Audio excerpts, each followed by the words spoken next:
I'd share it out to Facebook, but I can't. Uh, Rant or Vent. Not sure what this is, but we'll see where it ends up. I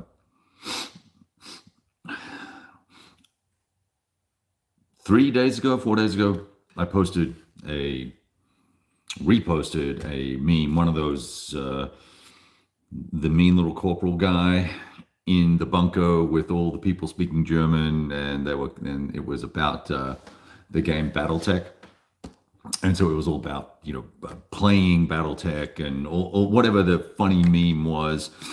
And I was trying to tie it to and relate it to my experience with the Blitzkrieg legend in terms of, when you get to that point where you just want to snap the pencil and restart or wipe the board clean, or what should I do?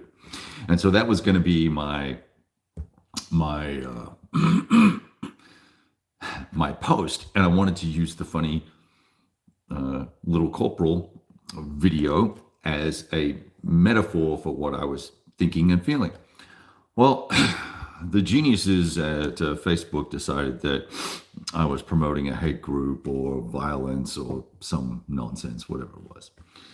And which is all fine. I get it. It's all automated AI, machine language rules and all that sort of goofy stuff. But I got a follow-up message. So I was suspended for 2 days, but then I also have now a 56-day restriction on going live on Facebook and a 56-day restriction on advertising. Ooh, like the big board advertisers. And so I'm like, and I can't join calls for 56 days either. So should have known better, right? That's the first issue. Is I should have known that the Denzians at Facebook would not like the little corporal memes in the bunker.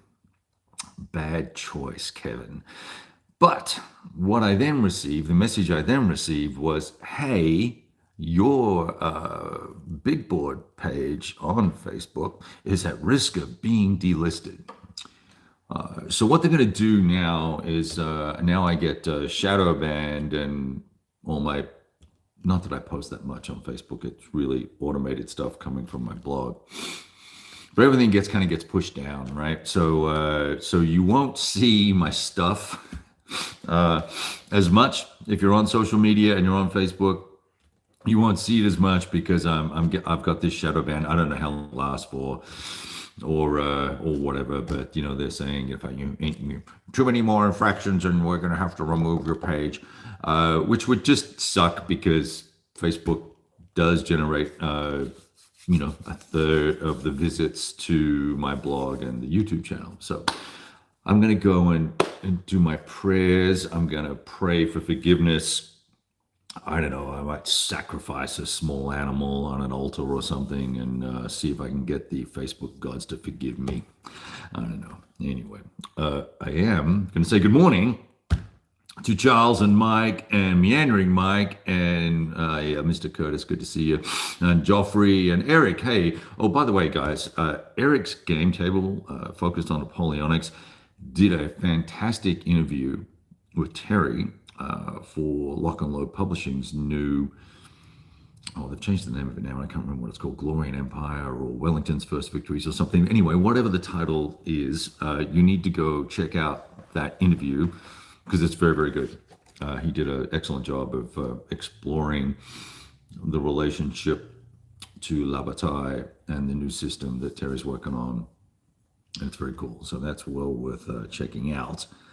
And all the rest of it. Tony, what's going on, man? I'm looking forward to your show today. Yeah, I actually burnt steaks badly with new friends coming over with a lot of hype from my wife about how well I grill. And we burnt the meat. It was terrible. It was well done versus medium rare or rare, which is how I like it and how they liked it. Anyway, it's kind of sad.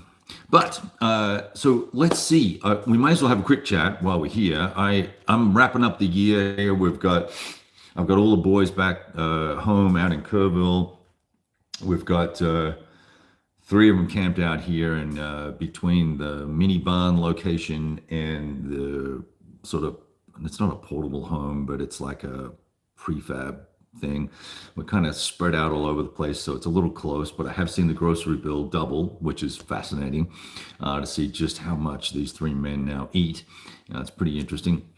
Anyway, so what's going on? I'm 1.5, nearly two turns through OCS scenario 6.4 in the Blitzkrieg Legend. And if you saw the first video, I was talking about how, hey, we want to follow Rommel and all this sort of stuff. And my son's walking over here now, so let me just tell him that I'm streaming. Hey, bud, I'm doing a little stream. That's all good. Hey, do you want some food? I was just gonna ask for a coffee. Yeah, I'll come back in like 10 minutes. I'm just gonna do another 10 minutes here, and then I'll be up. Yeah, cool. Right, awesome guy. He's the sweetie. Good kid.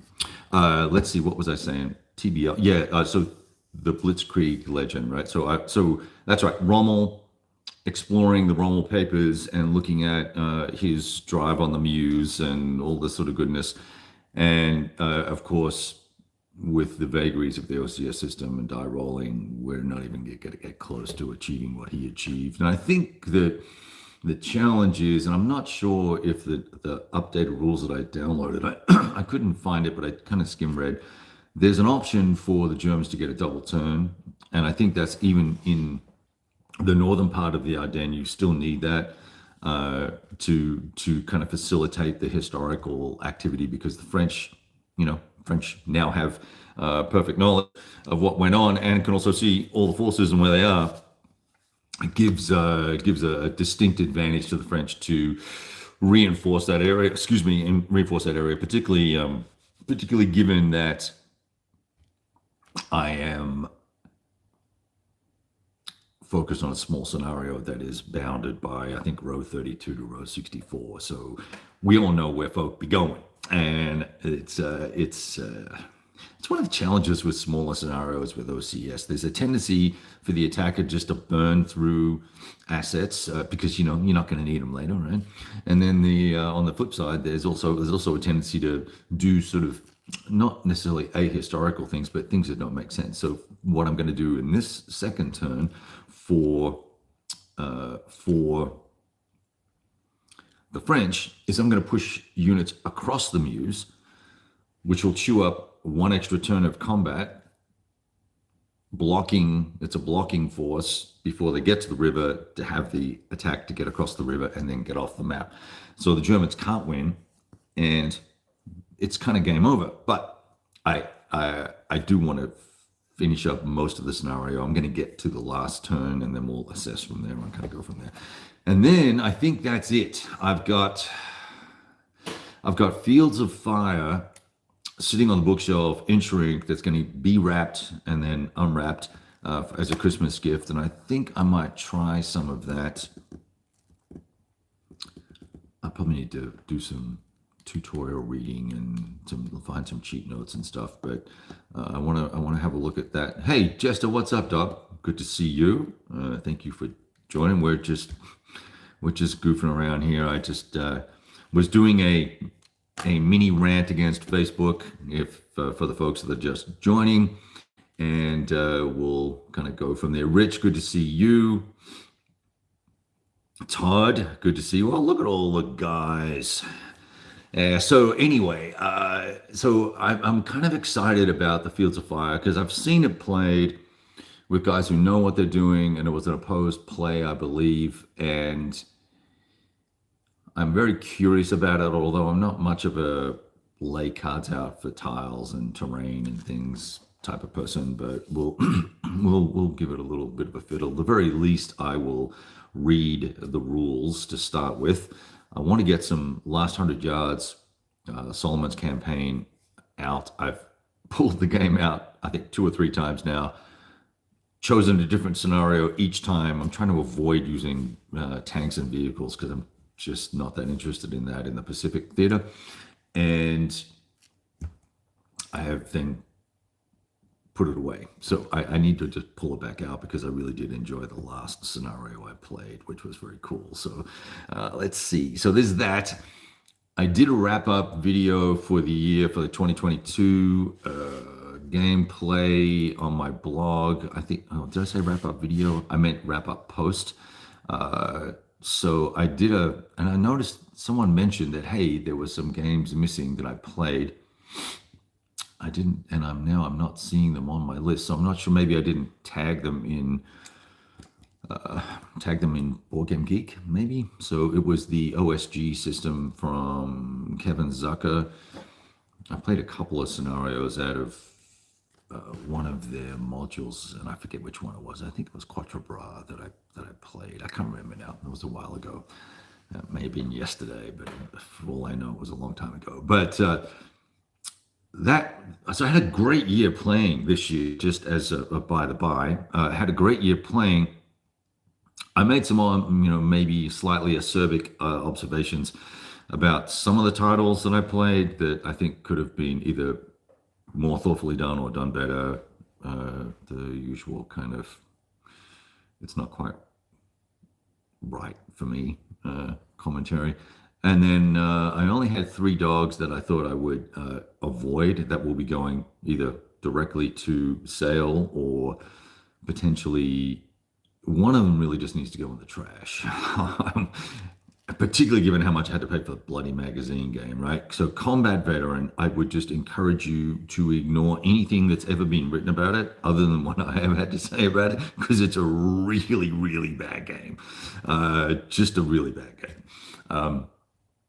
Assault on Tobruk for Compass Games from the Paper Wars game, I felt like as a reprint, there was an opportunity there to do something a little bit more with it, put some terrain notifications, markers down. Where's King's Cross? It's set in Tobruk, obviously, around Tobruk, but like King's Crossing and all the other terrain features and hill names and stuff like that to give it that thematic flair. And then the combat system is just kind of wonky, but that's okay. I get it. They just wanted to do the straight reprint, but they did a straight reprint and didn't even include any of the FAQ corrections. There's still the same counter errors in it. So paying 40 or 50 bucks for something that's not fixed, I'm absolutely 100% not cool with. It's just not on, right? And that gets for me, that's a huge ding, and it really just reinforces why I have stopped buying magazine games. I think in the image that I posted, I gave a radioactive avoid sign to Indian Ocean regions, the South China Sea. I think that's probably a little harsh. What I meant to do was put a needs work thing, because it's got some interesting themes and mechanics in it to represent very modern combat. But it falls short for me from a level of realism and the what's the right word for it? Not realism, and it's not historical accuracy because it's hypothetical, but it's just not meaty enough for me. And I think it's a very interesting introductory war game that could probably be twisted if you found someone that was interested in modern warfare and they or modern hypotheticals, and they were curious about war games. That might be it, or the other ones in the series might be an opportunity for you to introduce them to wargaming. So from that perspective, I think it's great. But otherwise, I felt like it kind of lacked a little bit of technical depth. All you're really doing is rolling 2d6 to see if somebody hits, and that's it, right? There's not a whole lot else going on. No point even moving half the time because you've got ranged everything. So kind of goofy. Now, maybe the bigger campaigns have more meat in them and they're more interesting, but Now, I think the only thing I probably would continue on from that background commentary on games that I played this year is the games that I thoroughly enjoyed. And I have 6 games that sort of my top 6, and then 2 smaller hearts, which I think means honorable mentions, if I recall correctly from my blog post. The blogs, if anyone who doesn't know, it's bigboardgaming.com. You can find everything there, and that will always be available because it's not censored. And I also have a Substack, which is bigboard.substack.com, where you can read narrative stuff. I've moved all my narrative, potentially very hackneyed. Well, it is not potentially, it is very hackneyed writing that I do. That's what I would call creative narrative. That's all over on the Substack now. I'm not doing any of that narrative stuff on the blog. I want to keep the two things kind of separate for a wide variety of reasons. But fun games this year, and I'm in no particular order. I'll go from the top of the image that I'm looking at across the long road. I played that now 4 times, I think. Yes, 4 times this year. Twice opposed. Superb fun, even with the paranormal aspects to it. You can play with or without the paranormal. Fantastic fun, clean system, platoon scale, so very, very odd, very rare scale. You don't see that a lot, so fabulous. The North Africa Corps versus the Desert Rats, 1940 to 1942, Multi-Man Publishing. It's an SCS title. I've become quite jaded with SCS titles over the last couple of years, and you've got a 404 trying to go to something, Board Game Geek link in the description. Man, I'm not sure. You're going to have to be more specific about what the problem is there, Phil. Let me help you out there. Let's see. Where was I? Oh, so SES. I've become a little bit jaded because of some of the bigger monster games. It was all kind of stuff going everywhere and things zooming around and all the units are generic, and it's a simple system and it's a standard system. So you get what you get, right? I forget who did the development for this. I could reach it, but it's not worth it. Fantastic game. Completely different experience. I still would have liked to have seen some unit differentiation that had some value, but the gameplay experience centered in North Africa was just superb. I just finished a long multi-month campaign with a buddy of mine. We play every Monday night on Vassal. Excellent time. That was a great experience. So I highly recommend that game. One of the best games I've played in the last 2 or 3 years. Then of course I received Sacred Oil. I know what 404 means, Richard, but I don't know what he's trying to get to, what page he's trying to get to, and it could just very well be that my freaking blog page is down again because of the SSL certificates. I seem to be having an issue with that with my hosting company. Sacred Oil. Just in general, that Under an Iron Sky system, the World War III system. The first link below this video in the description. Oh yeah, so what I'm doing. Okay, I gotcha. So there's no game there, Phil. That is a partial link that when I create a video, I have a standard template, and then when I'm doing live, I go back and fill in whatever game I'm talking about. I fill in the Board Game Geek link. That's what that is. Now, since I'm doing live off my phone, I don't have the ability. Well, I do have the ability, but I did not delete the Board Game link. So ignore that link. The link is not broken. There's no link to go to, and we're not discussing. Well, I'm discussing mini games, but we're not doing that. Right? You don't have to worry about it. Ignore it. Just either follow along, join the conversation, or watch it later. Sorry for banging the table and shaking things. So what was I saying? So Deadly Northern Lights and Sacred Oil, I played both of those this year.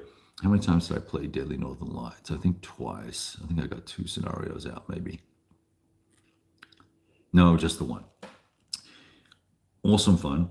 I'm teaching, doing a small private teaching session with 2 buddies tonight, and we'll be playing a large scenario next year. And we'll be doing some stuff on Vassal in the meantime, playing Deadly Northern Lights, and we're going to run a probably not a campaign, but just half of the game and we'll kind of go for it from there. So we'll see what happens. So I'm excited to see if I can help these guys get over the hump on some of the learning that needs to be done.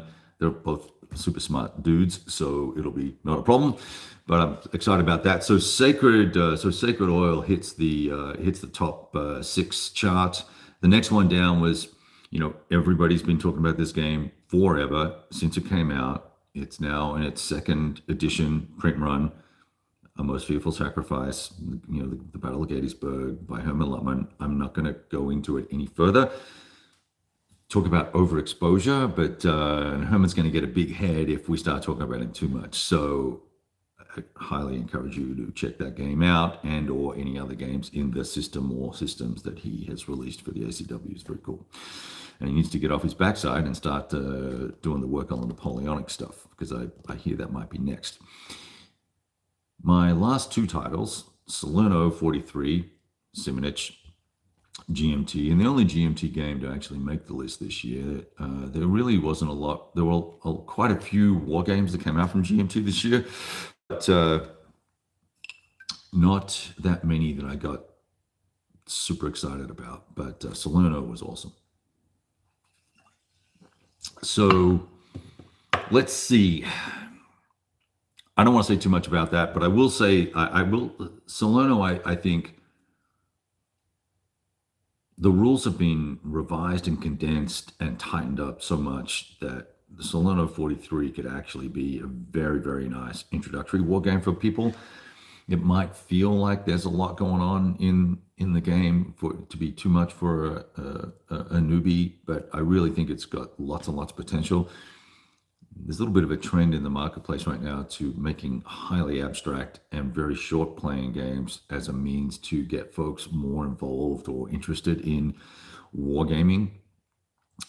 And then we can, sort of draw a distinction between wargaming and historical games, kind of as a blanket statement, right? But Salerno 43 is a true war game, and it's very approachable, and it's very consumable, and it will take a couple of hours or more to play, but you can play shorter scenarios. So it has that going for it. So I think it's a fantastic game, great production values, great price point, beautiful box, clean, crisp rules, very little ambiguity anywhere in any of that. So fantastic stuff. And my final one, World at War 85, I pulled that sucker back out to play some more of it. I played just the one scenario, but there's a new module coming very, very soon for it, and also for Lock and Load Tactical, which obviously you guys, if you've been following me for any period of time, I think I've been doing this now 10 years or 11 years or something like that. It's my favorite squad level tactical game. And I would say more so for modern tactical than for World War II, but certainly a big fan. They have a new module coming out. I forget the name of it now, but it's an Eastern Front one, Bitter Harvest, perhaps, I think is what it's called. So that is going to be a huge module. And I believe I will have an extra copy to be able to give away. Not 100% certain, but I think I ordered, I think I'll be receiving 2. Let's put it that way. I won't say I ordered, because I was talking to David Heath, and he said he's probably sending me a copy anyway. And if that's the case, then I'll take that copy and I will use that as a giveaway. Maybe we'll use it to help raise awareness of the big board on Facebook, and we can give that to Facebook, and I'll try and get some, keep recruiting people to come read my blog. So, all right, Eric, adios, my friend. Oh, go teach the saber and the epee, my friend. Have fun. Hey, E4, good to see you. You don't get on very often, so I'm glad that you're here, and thanks for joining in, man. You've been a long time listener, watcher, reader guy, so I really appreciate it. So I said that was World War 85. Yeah, and Todd, I'm going to come to you in just one sec with that answer. So World War 85, superb, just really superb. Fantastic maps and counters, and for me, too many charts, too many, aids and tools, all right? But because I know the systems mostly. I generally play it 85 to 95% correctly, but it's got so much going for it, and there's so much content in those first two modules. The first module, World War 85 Storm of the Gap, and the immediate expansion. I forget what it's called, but you can go look that up. So anyway, doing this off the cuff, I decided to do all this nonsense 5 minutes ago because I was pissed off about when I saw this account restriction thing and down and shadow banning of my page on Facebook. So I'm here to now I'm having fun. So we're good now.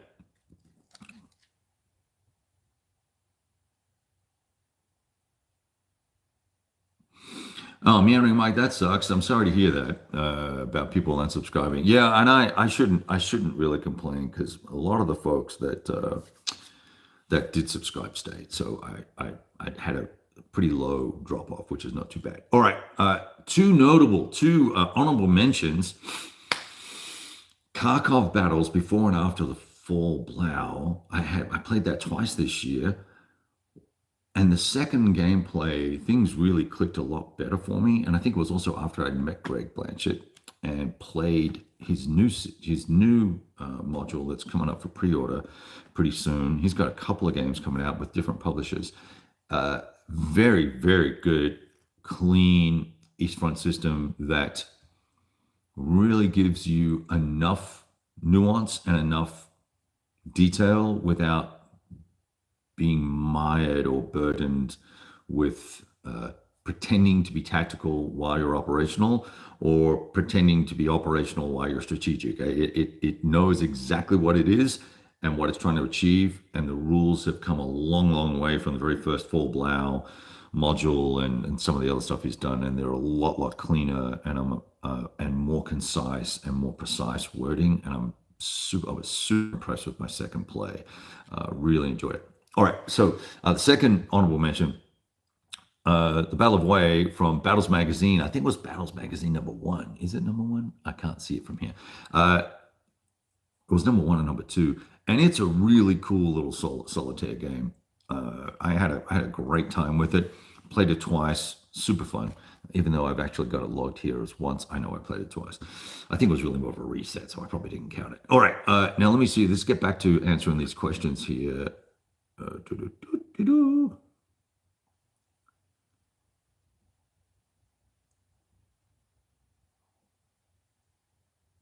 Let's see.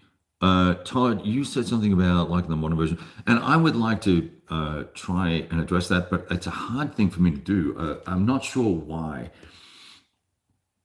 I think part of it is I'm fast. I really so Vietnam War tactical. There's nothing else available. Front towards enemy, I'm not a fan of. No one's covered. No one's covered Mogadishu except for them. Fantastic module, amazing gameplay. Talk about asymmetric combat situations where you've got Delta Force and I think it's Rangers and other 10th Mountain and those guys fighting skinnies, right? So crazy stuff, all built off the back of Black Hawk Down, right? So it's got lots of theme, rich and dripping in theme, fantastic. So I really like that. Falklands War, no one's done tactical on Falklands War, so it's your only choice. I found now, the new module's got a new name now, but the Heroes of the Gap module, I played the heck out of that. It was one of the first lock and load titles I picked up. So it just has a special place in my heart, I guess. So that is just a lot of fun, because you're rolling around, firing T-72s and T-64s and M1A1s and all that sort of groovy stuff and ATGMs, and it's all fun and interesting gameplay. The only other system that I like in the modern era for that would be MBT, and it's got a little bit more overhead, so I'm not complaining about that. But they're two distinctly different systems and have different fits. So for World War II, I certainly don't mind lock and load tactical, But there's also, there's last 100 yards, and there's old school tactical, and there's other games off the top of my head that I don't recall. But there are other systems that you can play. I'm about to get combat, right? So it's going to be it's a skirmish squad level solitaire game. By the way, Mr. Krantz, come on, or Bill, where's my game? Let's go. Let's get Combat Volume 1 reprint done. Let's get that sucker shipped, please. I was hoping to get it before Christmas. So there's lots and lots of great World War II content out there for the squad level. And I think there's such a richness of choices that I couldn't say any one is my favorite. Certainly would put Lock and Load Publishing, Lock and Load Tactical into that pantheon of awesome games, but it's not my number one, and I don't really have a number one. But for modern tactical, I would say Lock and Load Tactical is my number one game at the moment. Now, the long road, that's platoon scale, so it could give everything a run for its money, because it's got a lot going on too, and I like the way the cards interact with the system. It gives everything there's a little bit more randomness to it, I guess. So it's a little bit more chaotic, which I don't mind in modern warfare. So there's that. Let me crank up here. Sorry for putting my finger over the camera, but I'm trying to scroll on my phone through these commentaries here. The Panzer Leader, Panzer Blitz, I enjoyed those back in the day. And I know there are people who own multiple copies and build big battles with them, Todd, but I just don't know. I don't think there's more better things around that you could probably enjoy. Panzer Grenadier is another great example, platoon scale stuff. But hey, I'm just not a huge fan of that either. So there's that. Isn't at all my bag. Yeah, when someone says I enjoy it, but that probably tells you everything you need to know, right? That's you being polite about a game. So there we go. All right, now I do know that later today we all have to tune in to Jester's channel, ID Jester's channel. He'll be, I think it's 3 o'clock Central is when I tune in. It's either 2 or 3, I forget. So that is a must see with Todd. Sorry, not with Todd. With Tony. And with Tony's Board Life, and with Rough Swordsman with Dean. You should be checking them out. They have lots of good commentary going on, and I think they're always having fantastic folks on shows and things like that. So you should be checking them out. And that's probably it. I think that's 32 minutes. I really just got on to have a little wine and cheese, a little wine and vent about Facebook being so douchey with me, and for me putting my page at risk because of my evil posting. I understand that.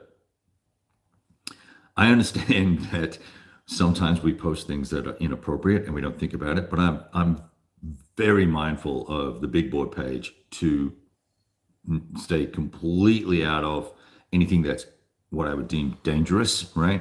Or inappropriate on the big board page. By all means, you go look at my personal page. I'll post some stuff that I either seeking comment on from others, or what the hell. So that's fine. And if I cop a ban there, or whatever they call it, cautioning and all that sort of stuff, fine, I'm good with that. But now that it seems like these two things are linked pretty tightly, it now makes me, I guess it silences my ability to say stuff, right? So anyway, I will I go through these phases where I dial down my presence on Facebook anyway, just on my personal page. So I think it's probably time to get back to doing that and not have less to say and just go play games and ignore all the nonsense that's going on. So anyway, appreciate you guys all checking in, and thanks for hanging out. There was a little venting, a little catch up, little chat about games that I played this year and things that I liked and disliked. Didn't spend a whole lot of time on the dislikes, just because let's all just move on, and we'll play the good stuff and let the bad stuff kind of go where it needs to go. Thanks for tuning in. We'll see you all in the new year. Oh, I guess I will be Tuesday night. I will be on Mo's channel for Whiskey Charlie. We're doing a year-end wrap-up doohickey thing. I think I'm supposed to have a couple of games to give away. I better work that out. But we'll talk to you soon. See you then. All the best.